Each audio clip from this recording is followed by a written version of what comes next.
Good afternoon, everyone. I'm Patrick Madden, the Executive Director of the National Archives Foundation. Happy July 4th. On behalf of the Archives and the National Archives Foundation, we're delighted you're sharing part of your holiday with us.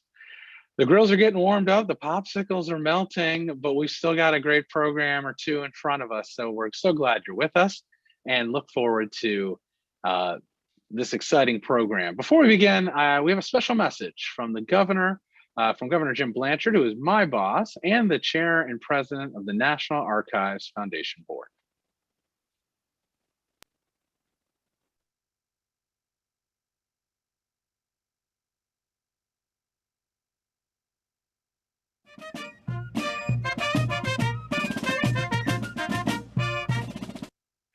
Happy Independence Day, one and all.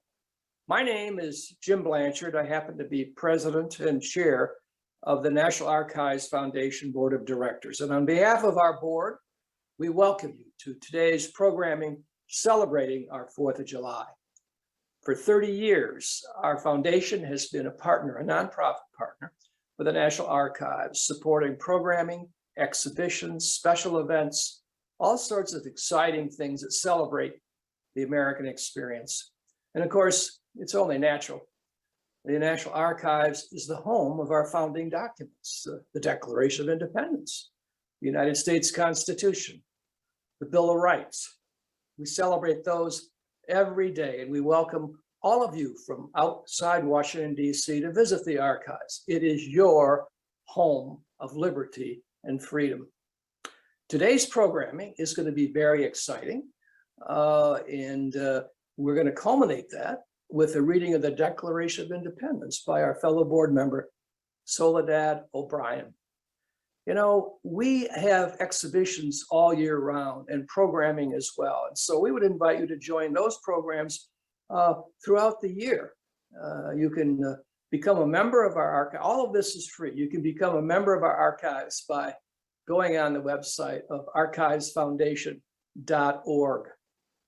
In the meantime, we hope you enjoy today's programming and celebrate a very happy 4th of July. Thank you.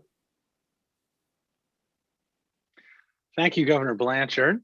Are you ready to jump in? We have had a ton of fun with our programs earlier today, and this will be no different. We will be taking questions from you, so we need you to make this an interactive session.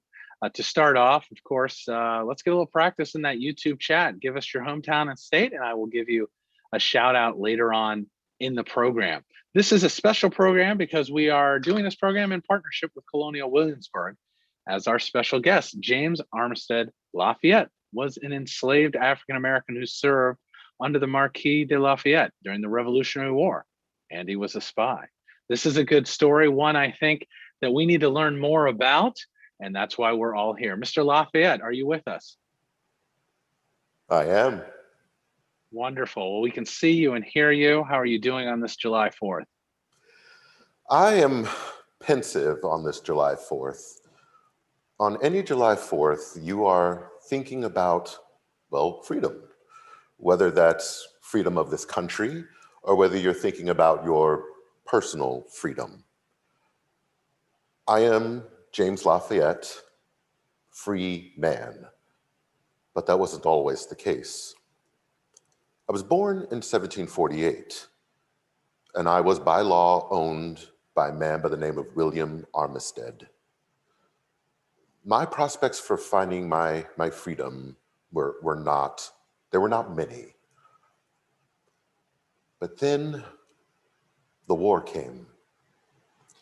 And in 1781, Master William was the head of the public stores in Virginia, the public warehouses. Goods are shipped from one place to the other through the public storehouses. Because we were at war, mostly for the Continental Army. It was the way in which I met the man that would change my life forever, the Marquis de Lafayette. He was a major general in the Continental Army and had found himself in Virginia. Through very interesting errors in shipping, it came upon me to deliver some goods to the Marquis de Lafayette, and we met and connected instantly. It wasn't long before the offer was made to me to join the Continental Army under the Marquis de Lafayette. Now, when this offer was made to me, I first declined. I said, I'm not a soldier. I can't be in this army. And he looked at me with this wry smile on his face and said, but I'm not looking for you to be a soldier with a musket in your hand. I want something different from you. You are a very clever and intelligent man. What I want for you to do is I want you to sneak across the British lines, ingratiate yourself with the British officers and serve them as a serving man, for that is what you do for your master William. Listen to their conversations as they are speaking, listen to everything, and report it back to me. I looked at him and I said, so you want me to be your spy? And he said, yes, James, that is exactly what I want. I gave him a funny look and I said, how do you expect me to be able to spy for you very well? He began to exclaim to me, invisible people, James. You said it yourself, invisible people. And what he had meant by that was I had told him about the population of Williamsburg in the 1770s. It was more than half Black, and most of us slaves. What that means is there's not a manner in which you could go through your daily life in Williamsburg and not see slavery right in front of your face. But despite that fact, most people didn't even notice that we were around unless they needed something. But we were serving the food, pouring the drinks, delivering the correspondence. What it meant was that we were everywhere. We saw everything. We heard everything. We knew everything. Many called us, the enslaved of Williamsburg, the invisible people. I'd shared that with the Marquis de Lafayette, and he had reminded me, and he said, that is how you shall spy on the British from me. Well, I asked him the same question that you probably would have asked him, which is, am I going to gain my freedom for serving this American cause of freedom? The Marquis looked down, he sighed. He said, by law, I am not allowed to promise you freedom. If you serve, I will do everything I can to help you. But if I'm being honest with you, I cannot make you that offer of freedom. He allowed me to decide. And as I saw it, I had two choices. Actually, three, though that third choice wasn't really one that I could make. I could make the choice of saying, no, thank you. But I was owned by William Armistead. He could control what I would do. And I do not think he would allow me to slight so important a man as the Marquis de Lafayette by saying no to him. So here are my two choices. The first was to do as the Marquis de Lafayette wanted, make my way from the American lines to the British lines, spy, and make my way back to the American lines to report what I had learned. Very, very dangerous work. If I were to be discovered, I would be immediately put to death for what I was doing. But then there was that second choice, to make my way across British lines and simply stay there. The British had offered freedom to slaves that made their way and joined the British Army.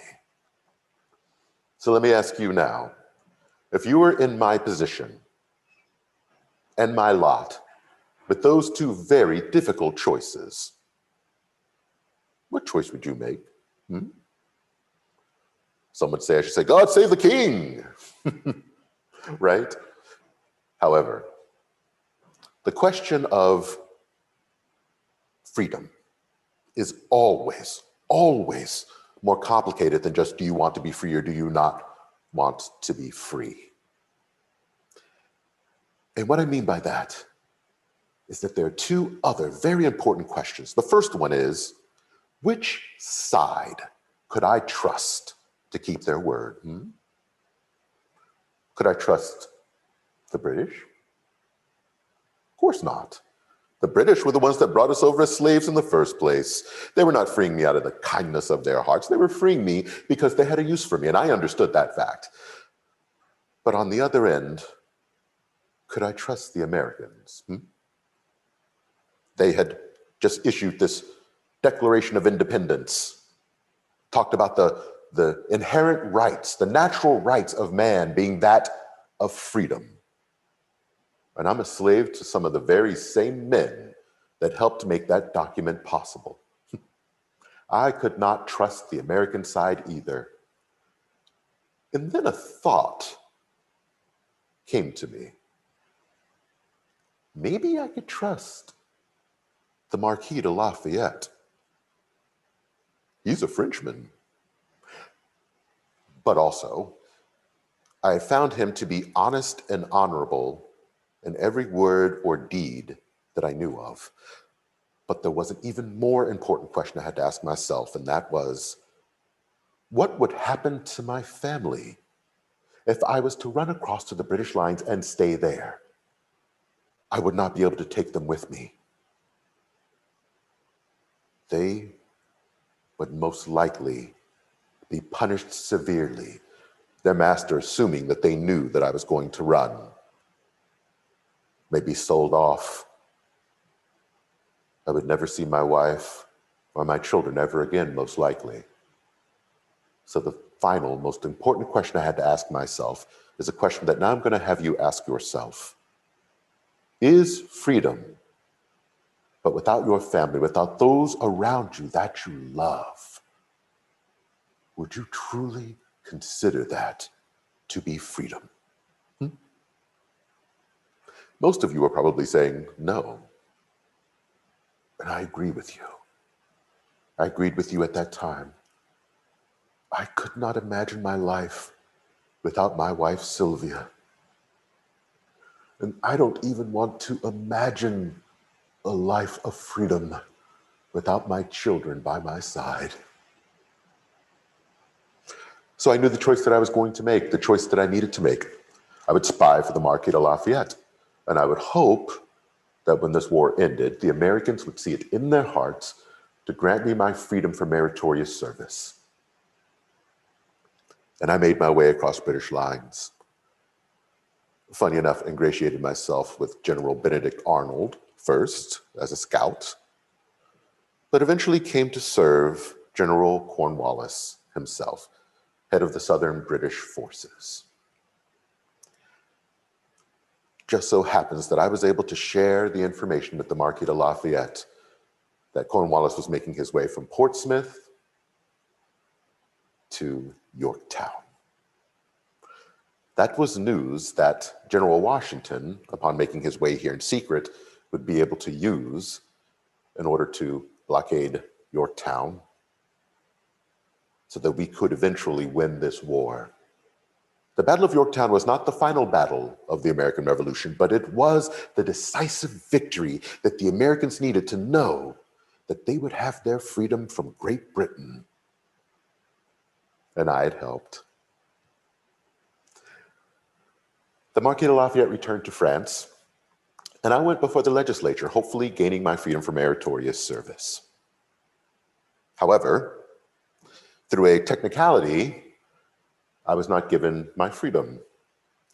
The legislature did issue legislation giving freedom to slave soldiers, which served in place of their masters. I had volunteered, and I had not worn a uniform. They did not consider me a soldier. I was not given my freedom at the end of the war. I went back to slavery. I went back to Master William, and the years passed. Even when the Marquis de Lafayette returned in 1784, he saw that I was still enslaved. He even wrote a letter to the legislature in his own hand, speaking on what I had done, saying that I deserved my freedom for what I had done for American independence. And do you know it took 3 more years before I was finally granted my freedom. 1787, I was finally granted my freedom. And from the papers, It seems that I was granted that freedom because of that letter from the Marquis de Lafayette more than anything else. I was 39 years old, and for the first time in my nearly 40 years of life, I had the sweet taste of freedom on my lips. And it tasted good. What about my wife? What about my children? I would now need to free them. I would need a home. I would need work.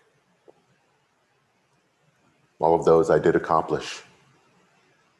Now, in the year of our dearly departed Lord of 1824, as I find myself today, I have my wife by my side. I have my children by my side. I'm free, and they are free. I thank the Marquis de Lafayette for those opportunities that allowed me to gain my freedom and then to make a life for myself as someone who hopes to one day be seen as a citizen of this country, even after the service that I've rendered to it. But I could talk about that for hours and hours and hours, and you all might have some questions for me. So if that happens to be the case, we can bring Patrick out to start the Q&A. I'm happy to answer any queries that you might have. Hopefully I will be able to answer to the best of my ability. Wonderful, thank you. You sort of left me hanging with your life story. So what happens after that you gained your freedom? Is there more to the story? Please give us another chapter. Well, I hope there's more to the story. I'm still here. But to seriously answer your question, the first thing I did, I needed work. So I worked at the local grist mill in New Kent County. I'd been born in New Kent County. It's a county between Williamsburg and Richmond in Virginia. And I wanted to live there. That's where I wanted to raise my family once they were able to gain their freedom as well. It took many years, but I was able to buy 40 acres of land of my own. And I was able to eventually buy my wife, my children, but matters were complicated.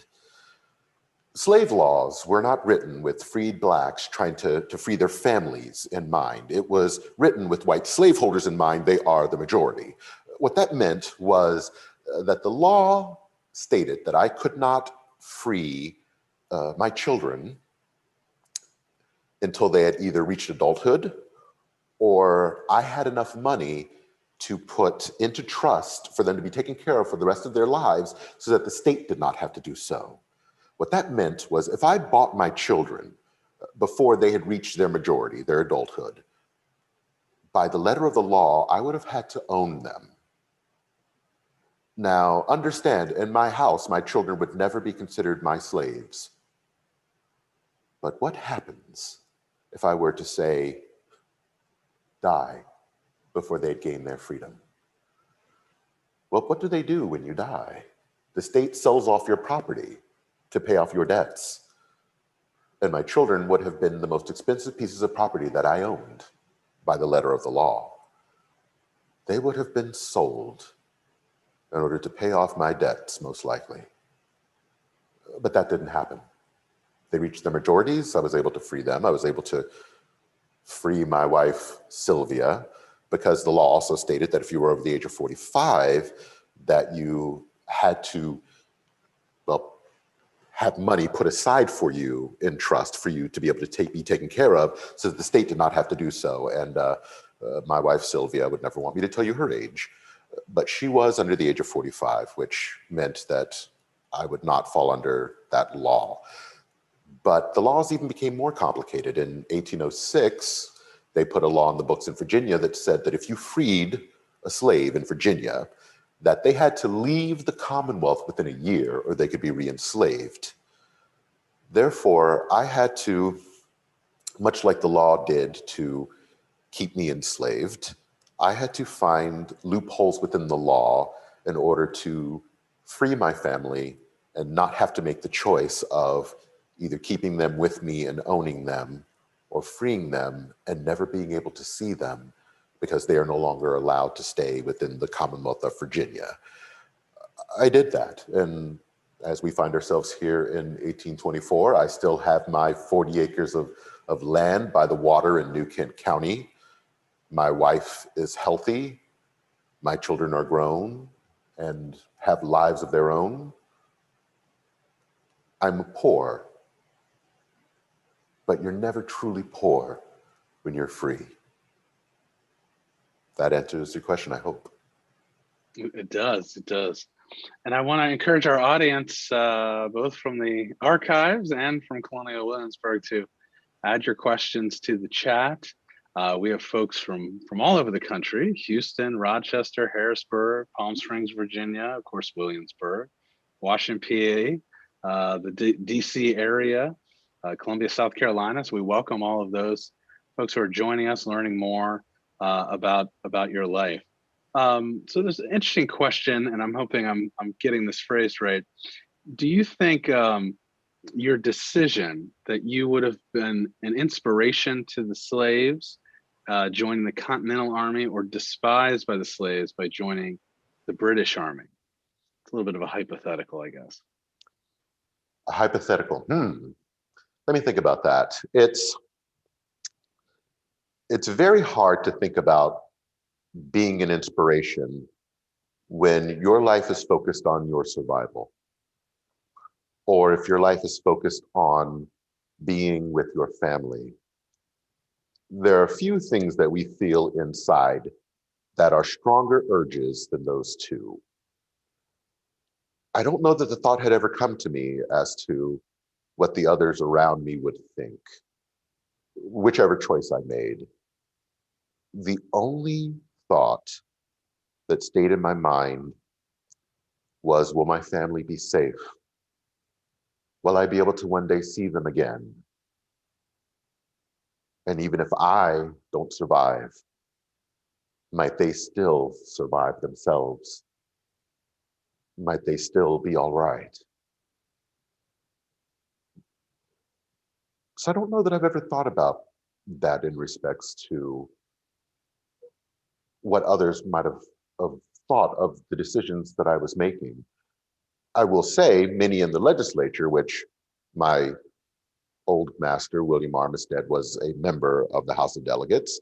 I know that it was a thought on their minds. One of the reasons why they wrote the law in 1806 to make freed individuals have to leave within a year of being freed was so that there were not more like me around who could make those who were still enslaved know what was possible when you were free. So with that in mind, though it was not something that was on my mind, I have no doubt that it was on the mind of those who made the laws, because the laws show that. What do you know, or what can you share about your parents? Do you know about them and what happened to them? No, I wish I did, but I have very little memory of blood relations, family. I remember being a young child. There was an older woman who took care of all of us young Black children. She took care of us. She looked after us. She taught us what we needed to know until we got to the age where we learned what we would be doing, in essence, for the rest of our lives. She is the closest I have to a parent. And sometimes family is not made by blood, but it's made by proximity. I have memories of those who were around me who also had to suffer, who also did not have power over their own beings and their own bodies. Those were my brothers and my sisters, my cousins, my aunts, my uncles. They still are to this day. Those are whom I know, but they are not by blood. Unfortunately, I do not know who my parents were. And a question, you might have said this at the beginning, but the fact that you were identified by the marquee, were you able to read or write? Good question. Yes, yes, I was. In Virginia, there are still no laws on the books prohibiting slaves from learning to read and write. Now, if I had lived in North or South Carolina, well, that would have been different. They've had laws on the books for decades that made it against the law for someone that looks like me to be able to read and write. In Virginia, they kept it off the books and still have kept it off the books for two reasons, I think. The first being that they want for individuals who are enslaved to be able to read and understand the Word of God. But the other reason is that a slave who knows how to read and write has an additional skill. And every skill that that enslaved individual has, well, that means that their value rises. So if you teach your property to read and write, you have added onto your property, thereby making your property, the person that you own, more valuable.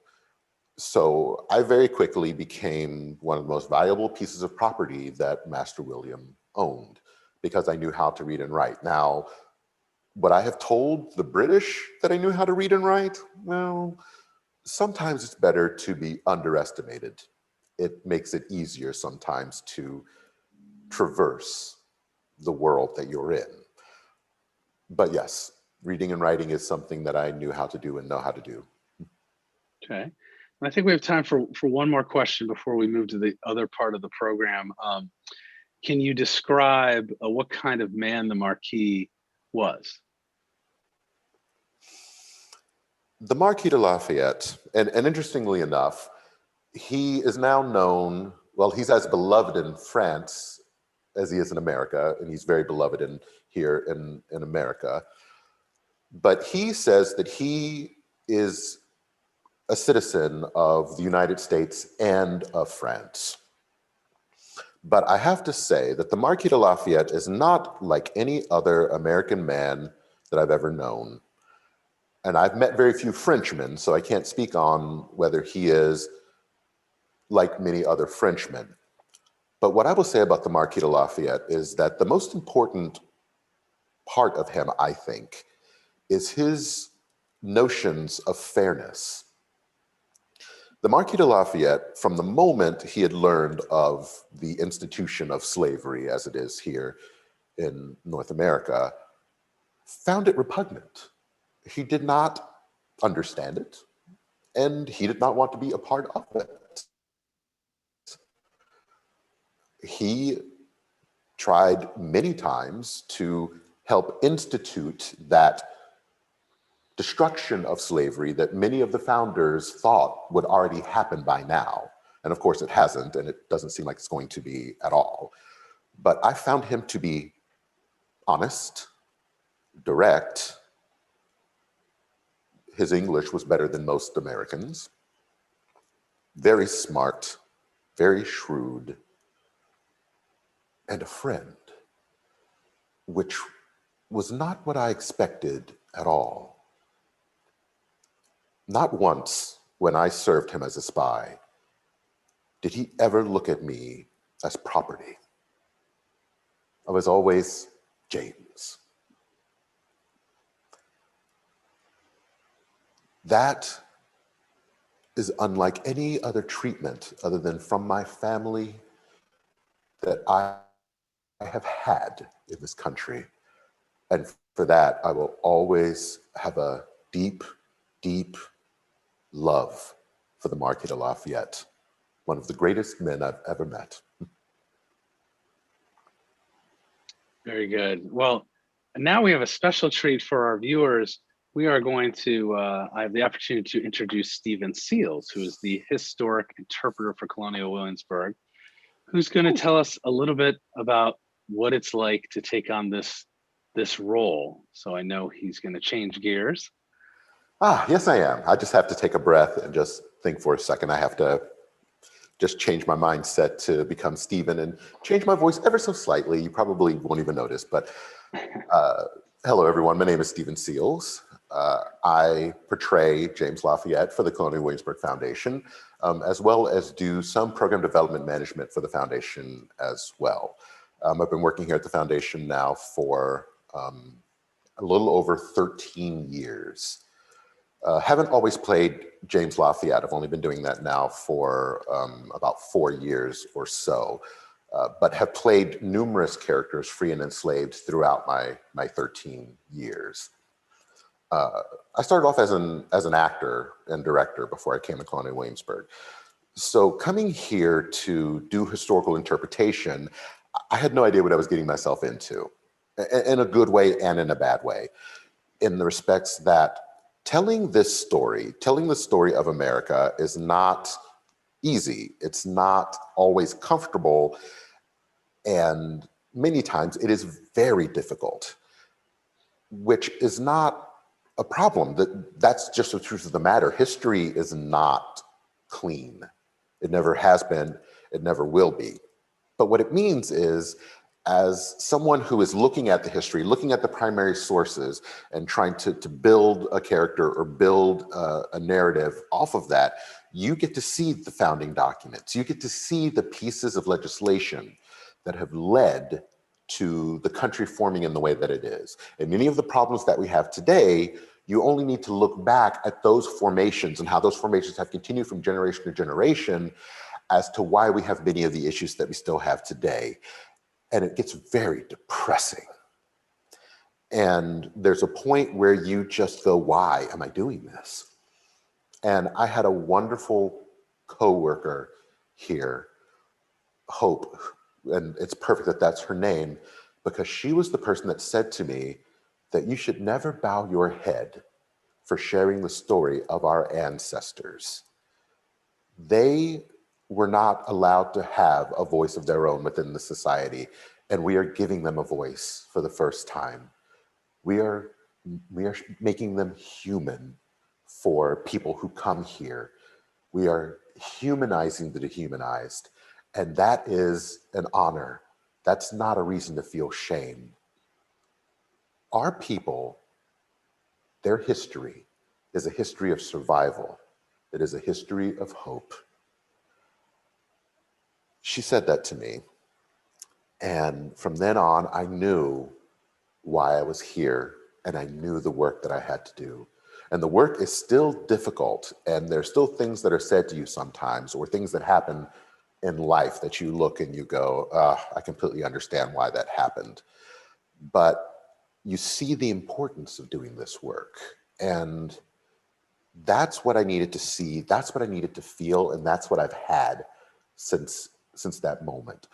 So I look at the research, I read the books, I explain the foundations of the 18th century, hopefully in a way that no matter what type of guest you are coming here, you will understand the story enough to be able to have conversations on your own and figure out those connections to your past, our shared past, that help you to understand why we live in the world that we do today. So in a nutshell, that's what I do, and that's what I love doing. And as hard as it is, sometimes I love my job.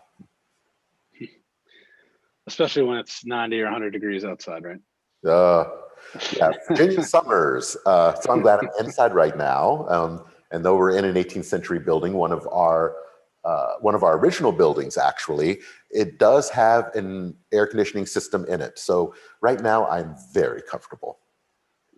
Well, it's interesting. You talked about the primary sources. That's obviously what the archives is in the business of. I know there was a question about your parents when we talked, earlier this week. You mentioned your children. So obviously, you're always still researching. Is there a team there at Colonial Williamsburg you work with? Can you talk us to us a little bit about how you continue to do that exploration? Well, we have. I'm very lucky that we historical interpreters here also have many opportunities to do our own research, to look for those materials, to get them together. I have a whole notebook about James, but we're also very lucky these days that to have, at this point, two full-time historians, both with their PhDs, both who are amazing individuals, Dr. Kathy Hellier, and Dr. Kelly Brennan. And they are wonderful at helping find sources, but also at helping you gain an understanding of the foundations of the 18th century. Because if you're doing historical interpretation, and especially if you're doing first-person interpretation, no matter who you're playing, you're never going to have all the documents that say exactly every single thing that they did. So every single character is a composite character in some way, shape, or form. So in order to be able to answer the questions that maybe you don't know for sure about the person that you're portraying, you have to use the foundations of the 18th century. You have to use the foundations of the society, the laws, the classes, the understandings, the mindsets of people, the writings, to be able to truly be able to answer the questions of what would someone have done on a certain day at a certain time.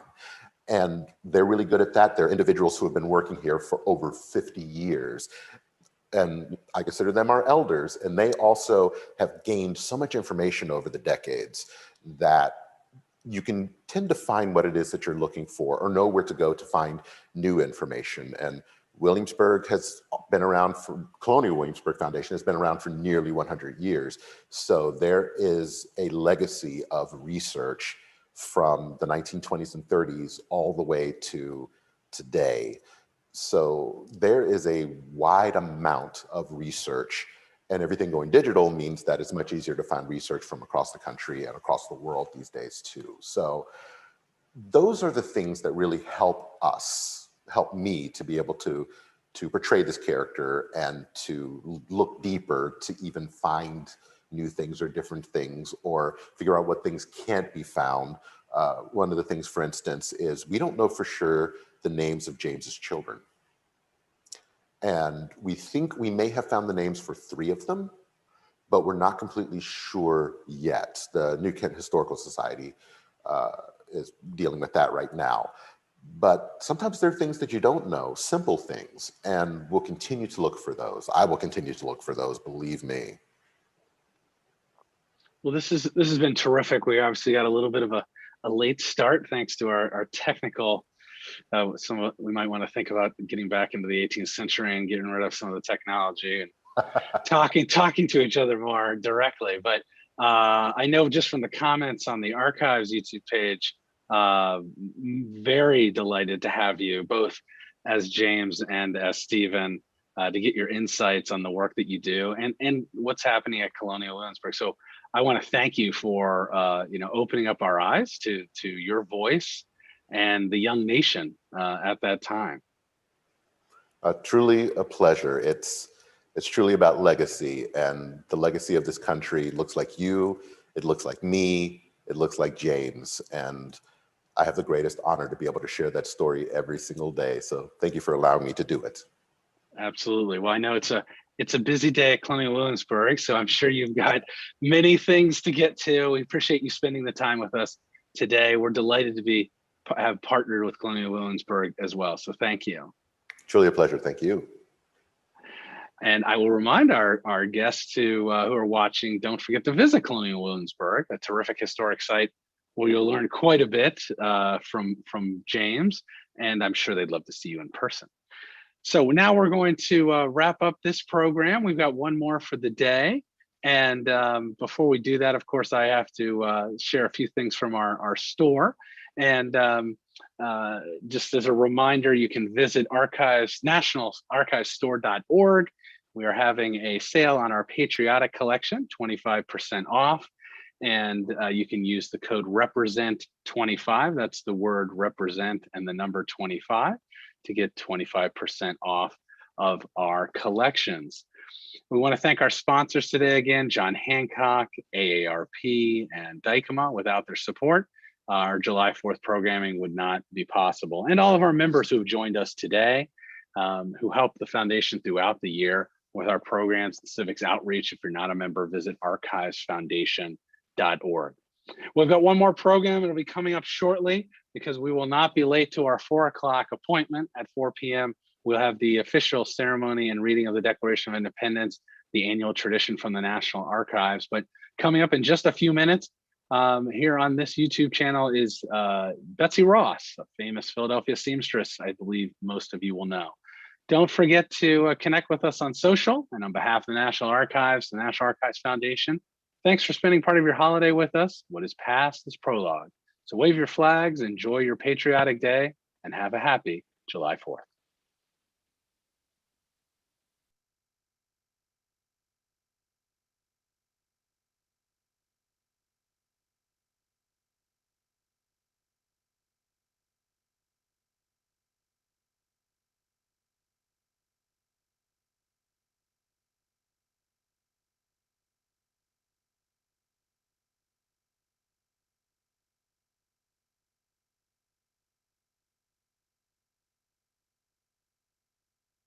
Okay, we're